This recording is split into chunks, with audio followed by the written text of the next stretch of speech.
Hello YouTube, welcome back to Ice Station. I'm your host Chris, and in today's video we're going to be talking about the new Gary Numan album. It's called Intruder, and it's pretty cool. So let's dive in. But first, if you're new here, go ahead and subscribe, like the video, and comment. And if you're a returning subscriber, I just want to say thank you for coming along with me on this journey. All right, so can't talk about Gary Numan without mentioning the song Cars. Not only is it his most popular song and a big hit for him back in 1979, it's very personal to me in that my dad played it for me. I must have been like 4 or 5 years old, and I remember hearing that synthesizer, like come down, and I thought it was the coolest thing. And so yeah, it's one of the first songs I ever heard, I would guess. Um, yeah, but and since then, as I've gotten older, I've been checking out his newer stuff. He has a vast discography. He must have like 30 or 40 albums. He releases one like every year. So, yeah, it's quite good. You know, some of it's catchy, some of it's dark. Yeah, it all kind of sounds the same now. He's found his sound and he doesn't want to change.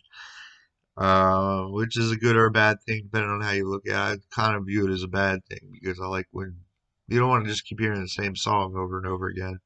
And on this album, his newest album, Intruder, uh, he kind of talks about that in one song, but we'll get to that later. So yeah, it's his latest album. Right off the bat, it sounds a lot like his other stuff. Um, his sound is kind of hard to describe. I guess you'd call it electronic or electronic rock. Um, yeah, it's heavy in synthesizers and drums, um, with the occasional guitar.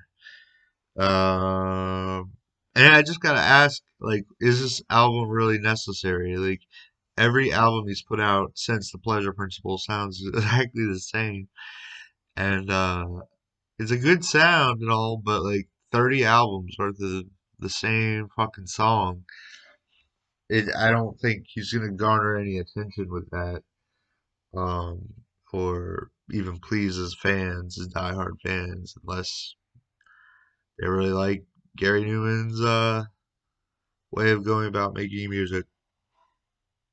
Provides an edgy sound, same that we've come to expect from him. The lyrics, I haven't got a clue what he's talking about most of the time. Every now and then he'll say something like, "Oh yeah, that's clever," or "Oh yeah, that makes you think."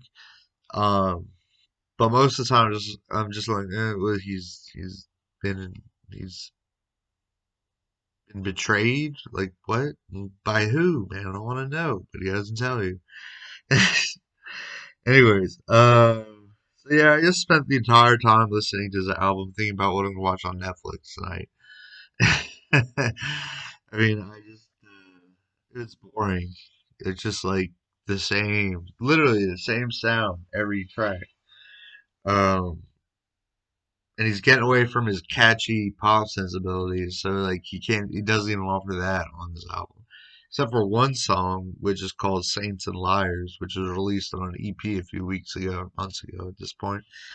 Um, the chorus is this is what you want, and it's just like a catchy, really badass, making you feel badass, and and it just repeats, "This is what you want." So like that's more of his traditional catchy pop sensibilities, but the rest of the album is just like him saying things with synthesizer backing up his vocals and drums, and it's boring.